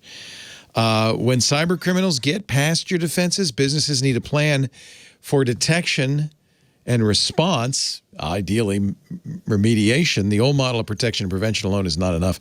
ExtraHop is a new product they want to tell you about. Reveal X. It's a great name. Reveal parenthesis X. It's a function. It's a function name. It's the only solution that allows you or shows you not just where the intruders are going, but where they've been. It's like breadcrumbs. So you can investigate incidents and prevent them from turning into full-blown breaches. Have we been compromised is kind of the constant refrain. Are we okay? Is there anybody in the network? Do you know? ExtraHop Reveal X makes it super simple to answer that question. You've got 90 days of record look back, complete network visibility across the data center, the cloud, and the device edge. That's one thing we've talked about this before, ExtraHop does. It doesn't just live on-prem. It lives everywhere your data lives, all the way down to the customer or the endpoint. And it means that you're going to have 90 days of information, well, not starting from today, but 90 days from now when you sign up, that'll allow your team to get the real answers in seconds. In the post-compromise world, your greatest chance at stopping advanced threats is with ExtraHop Network Detection and Response, NDR. And ExtraHop has so many important features, I can't go into them all in a simple commercials, but I encourage you to visit extrahop.com/security now. Find out how ExtraHop stops breaches 84% faster and can detect breaches so that you can get rid of that bad guy. There's a very nice interactive demo at extrahop.com/security now. Please use that address. That way they know you saw it here. extrahop.com/security now. And for the guy in the TWiT community who's, I'm going to find this because it was a funny question because he remembered everything about the product except the name.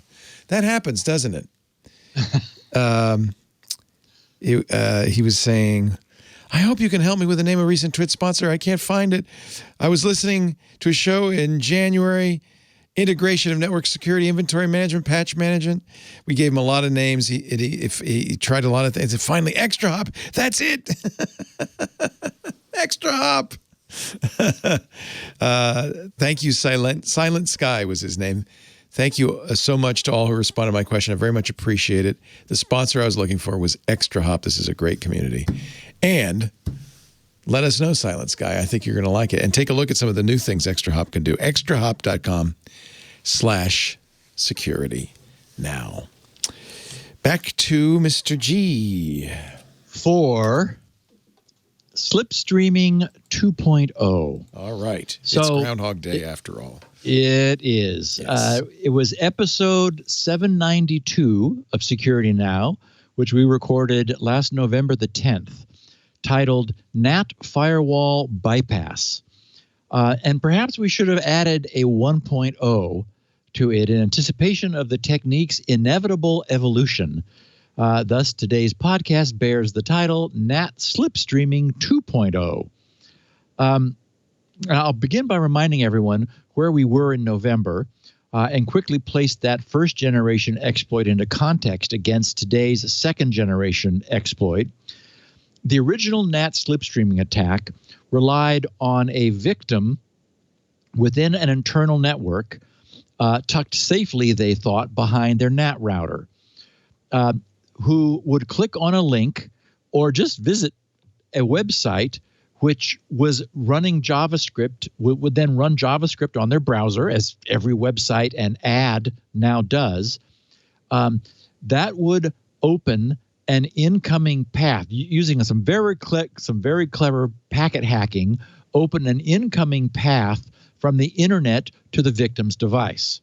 So that was bad enough back then that all of our browsers quickly moved to block outbound access to a few additional remote port numbers, which through which the traffic had to go in order to trigger the NAT router's application layer gateway, which I'll get to in a second. So today's upgrade of NAT slipstreaming extends this attack by allowing the remote attacker to trick the NAT into creating NAT traversal mappings to any device on the internal network, not only to the victim's device, which originally and unwittingly did something, clicked a link, visited a site with a malicious ad or whatever.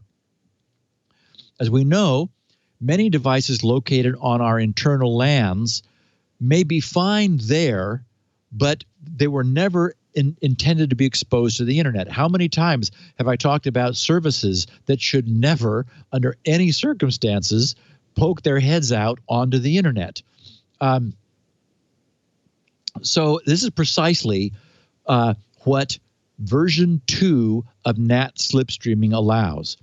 Many embedded devices have minimal local security, if any, because they correctly presumed that they would only ever be accessible to local users. You know, an example is an office printer, which can be controlled through its default printing protocol or through its internal web server.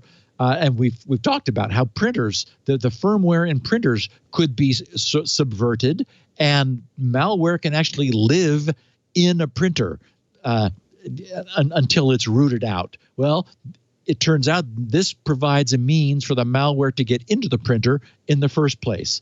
Or maybe an industrial controller that uses an unauthenticated protocol for monitoring and controlling its functions. Or an IP camera that has an internal web server displaying its feed, which is only available, supposedly, internally, and maybe has default credentials, which are not a problem because it's never going to be accessed from the outside.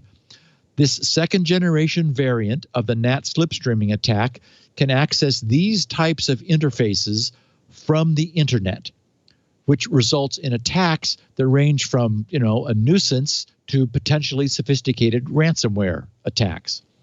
Okay, so in addition to network interfaces of devices that are unauthenticated by design, many unmanaged devices may also be vulnerable to publicly known but currently unpatched vulnerabilities, right? I mean, there's like all kinds of vulnerabilities that exist in devices that just no one ever gets around to patching.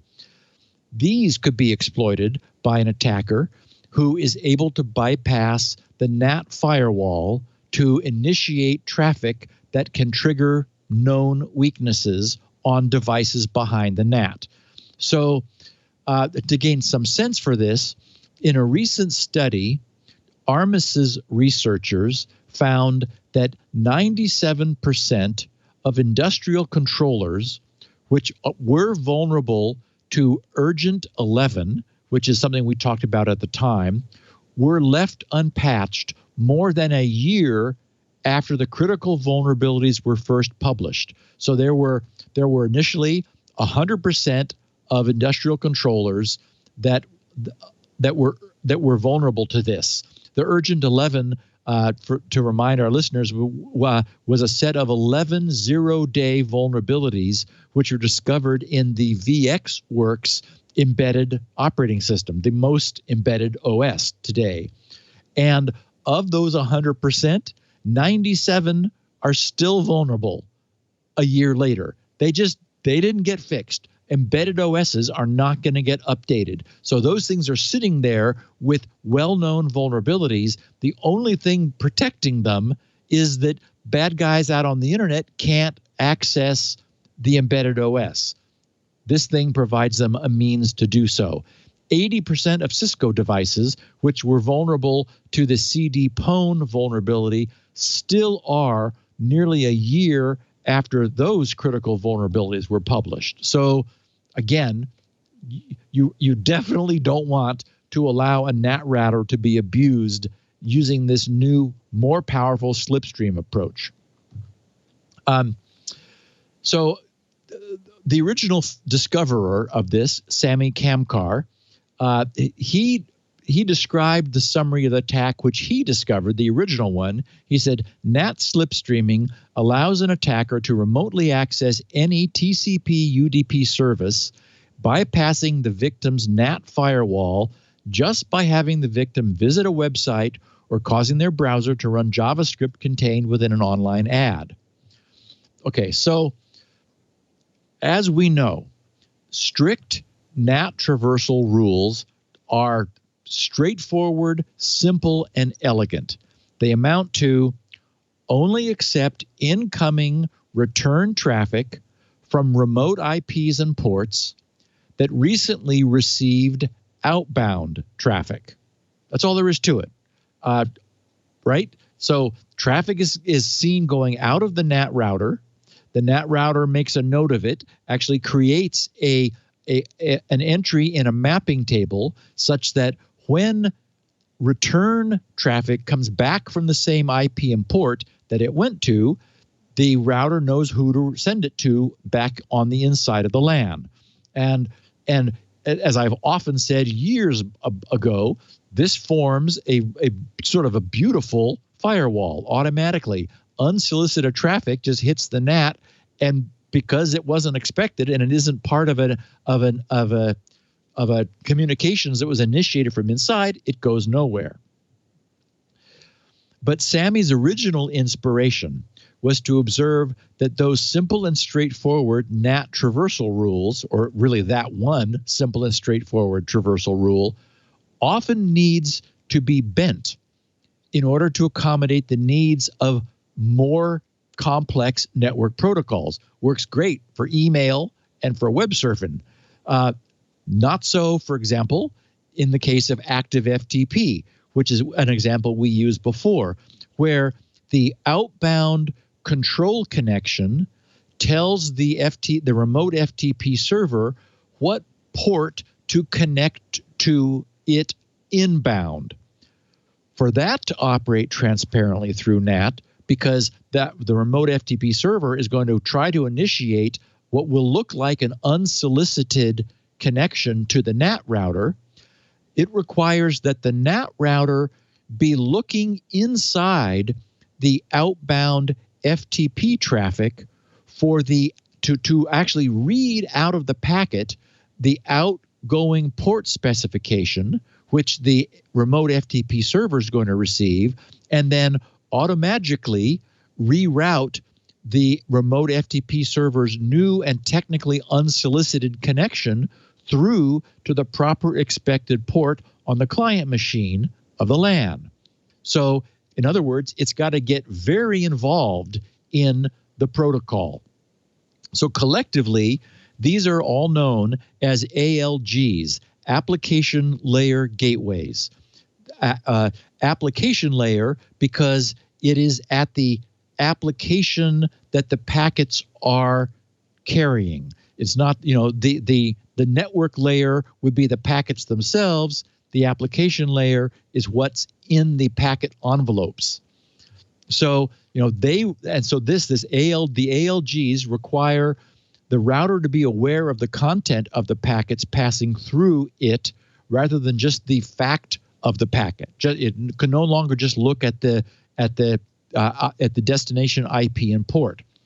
So in my case, I looked at this last night, under the NAT pass-through tab of the WAN section of one of my ASUS routers, it provides for PPTP, L2TP, IPsec, RTSP, H.323, SIP, PPPoE relay, and FTP.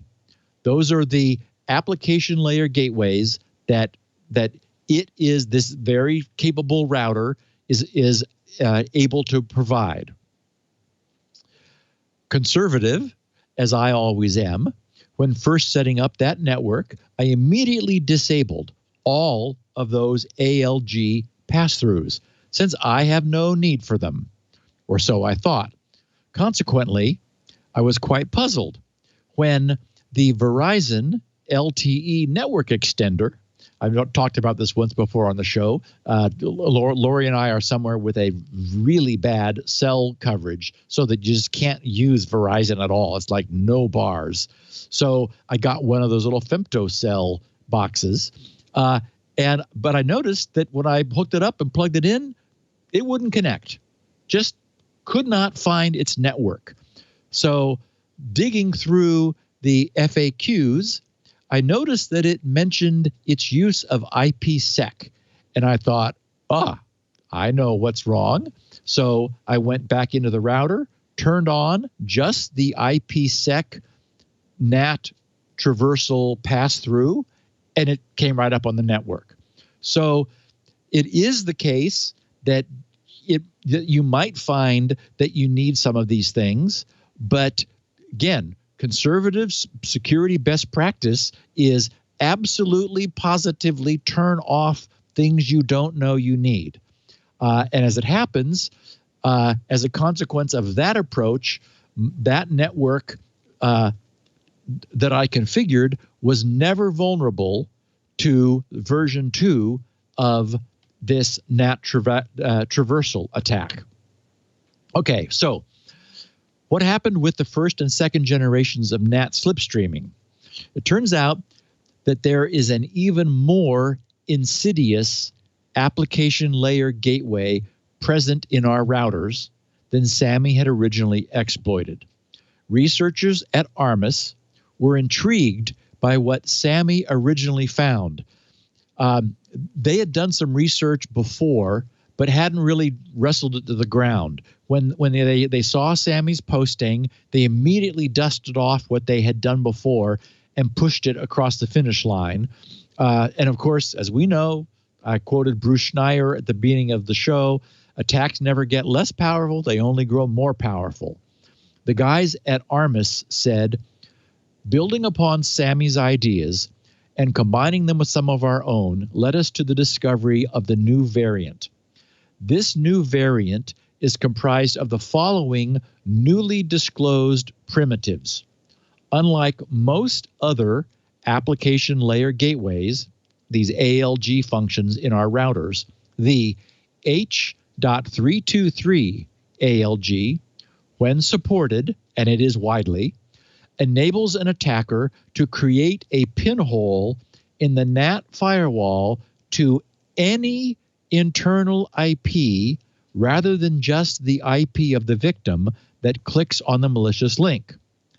Then WebRTC turn, TURN, that's the traversal using relay around NAT, WebRTC turn connections can be established by browsers over TCP to any destination port. The browser's restricted ports list, that is this thing that the browsers did in November to prevent this, was not consulted by this logic and was therefore bypassed. This allows the attacker to reach additional application layer gateways, such as the FTP and IRC ALGs using ports 21 and 6667 respectively, that were previously unreachable due to the restricted ports list.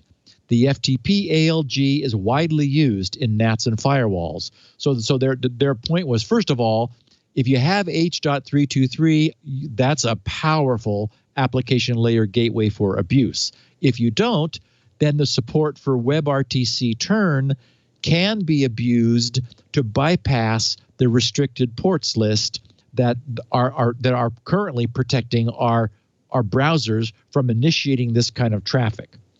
And they said this also defeated the browser mitigations introduced shortly after SAMI first published the NAT Slipstreaming attack, which added the SIP port 5060 to the restricted ports list, but did not block the port from being reachable via a turn connection. And they said H.323 is a VoIP protocol similar to SIP, which is also quite complex. For a network of VoIP phones to function properly while having a NAT somewhere inside the topology, an H.323 application layer gateway is required. The H.323 ALG needs to translate IP addresses that are contained within the application layer H.323 protocol packets and open holes in the NAT in certain scenarios. Actually, it's when call forwarding features are used. They said most ALGs only need to worry about at most 2 addresses to translate within a session, the IP address and ports of both sides of the TCP connection. However, H.323 is a telephony protocol and supports call forwarding. Therefore, in this case, one party within the session can refer to a third-party IP address belonging to the VoIP phone that the call should be forwarded to. Most H.323 ALGs support this feature. So, the upshot of all this is that a single H.323 packet sent over TCP port 1720 that initiates call forwarding can open an external pinhole through the NAT to any TCP port of any internal IP on the network. Thus, NAT slipstreaming just got a whole lot more powerful. The Armis blog about this contains full details for anyone who wants more. I've got the link in the show notes. They tested many routers and found virtually all of them to be vulnerable to full port and IP exploitation, meaning that they were able to open remote attacker access to any IP and port behind the NAT. Since all of these attacks bounce scripts and network packets off of our web browsers, they then responsibly disclosed what they had found to all browser vendors. So in a quick timeline, November 11th of 2020 was the coordinated disclosure of the new variant initiated with Chromium, Mozilla, and Apple. So that, I think our podcast on the version 1 was November 10th. So the day after, the Wednesday after we did that podcast, these guys had already jumped on this and they began a coordinated disclosure. On January 11th, so last month, Chrome release 87 contained the patch mitigating the new attack variant. On the 7th, the next day, Microsoft Edge inherited it from Chrome, so Edge 87 got the same patch. On the 14th, a week later, Safari released version 14.0.3 beta that contains a patch, and it has since gone, of course, mainstream. And on the 26th of last month, Firefox released 85 that contains a patch against the attack. And this was kept quiet and embargoed until all of our mainstream browsers were protected. So, recalling from our coverage of this last November, our browsers responded to the first slipstreaming revelations by blocking HTTP and HTTPS access to ports 5060 and 5061. Now, as a consequence of Armis's second generation exposition, all of the browser vendors realize, holy crap, that doesn't even begin to be sufficient. So now all of the browsers are blocking outbound HTTP, HTTPS, and FTP access to ports 69, 137, 161, 1719, 1720, 1723, and 65, 66 TCP ports. Google said at the time, now they're acknowledging, they said the NAT Slipstream 2.0 attack is a kind of cross-protocol request forgery which permits malicious internet servers to attack computers on a private network behind a NAT device. The attack depends on being able to send traffic on port 1720, H.323. To prevent future attacks, this change also blocks several other ports which are known to be inspected by NAT devices and may be subject to similar exploitation. So this is sort of a, fool me once, shame on you. But they're not going to only block 1720 this time. They're going to say, okay, what other ports are NAT routers looking at? Let's just shut this whole thing down. So that's been resolved by our browsers. But I would argue that this is a perfect time to look at the configuration of your routers, because I think the other lesson here is to always turn off any unneeded features of your router. You wouldn't have thought that these things could be abused. Turns out Sammy figured out how to do it. As a consequence of my very conservative approach, my own network wasn't ever vulnerable to any of this because, as I said earlier, I had already disabled all that. Then one of them bit me, the lack of IPsec. It turns out, well, I have a need for it. So I turned only that one back on and everything's good again. And, I'll keep in mind in case I do something. I don't use any VoIP, but I would need to turn one of those on if I did. So it's good that our browsers are protecting us. Better if your router doesn't have abuse-prone application layer gateways in the first place. And, you can turn them on if you need them. Right. Yeah. So if something breaks, turn it back on. But I think it's a good idea. Turn everything off and wait and see what happens. Exactly. Yeah. It's true. This is true everywhere. Same thing on a network-attached storage. You might be tempted on to turn on a bunch of services you don't use. Don't. Turn them off. Exactly. Yeah. Exactly. You know what everybody should do is go over to Shields Up. Just check. See what services your router's saying hello to. Knock on the door. You want everything stealthed. I've learned that over the years.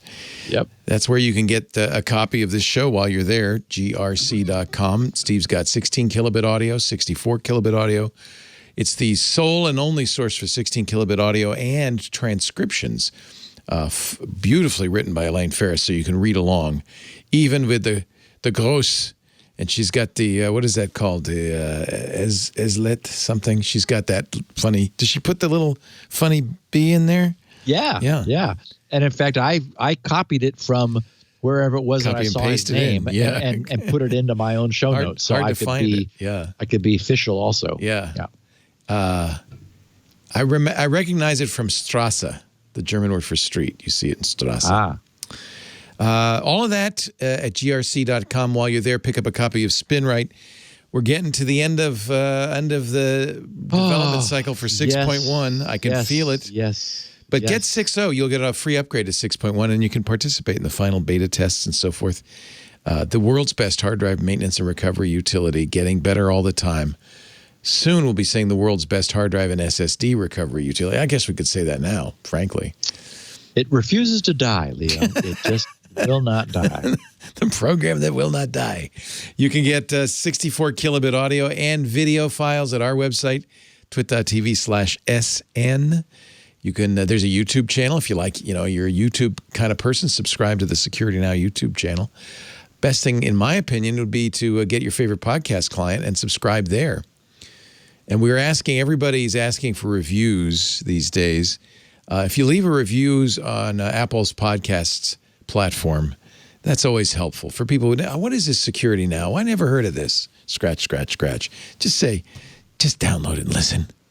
And then you'll want to listen to all 803 other episodes. And you won't need your Sominex. And you might need your vitamin D and your zinc, but you won't need the melatonin. There you go. No, it doesn't put you to sleep. Fascinating. Doesn't put me to sleep. It's fascinating. No, you work hard on this. I know. I appreciate it. Steve can be messaged on Twitter at SGGRC. If you follow him there, you'll get updates when the show's available. He puts show notes up there. But again, he can take messages there or at grc.com/feedback. It's been a fun day. Thank you, Steve. Go back to your knitting. I know you're a big knitter. Now, when we last talked, you were going to get 4 inches of rain. Did you get Got it. Yeah. Wow. Yeah, and now it's a beautiful clear sky. It rained yesterday too. We got a lot of rain. The big atmospheric river missed us by a few miles to the south, but we still got a lot of rain. The main thing we're looking for, and probably you too, is snowpack. I don't know about Southern California, but Northern California, all of our water is up there in the Sierra, and we have to get the runoff in the spring, and so we want heavy snow, and we got that. Yeah. We got that. Yeah. That's good. Thank you, Steve. Have a great week. We'll see you next week on Security Now. Mañana. Sometimes the news of the week is best told by the people making and breaking it, and that is the essence of Tech News Weekly. Join me, Jason Howell, along with my co-host Micah Sargent, as we interview the people who are breaking the news that you're probably already talking about. Plus, sometimes we actually get the people who are making the news, the people behind the story. That's Tech News Weekly on TWiT.tv. Security.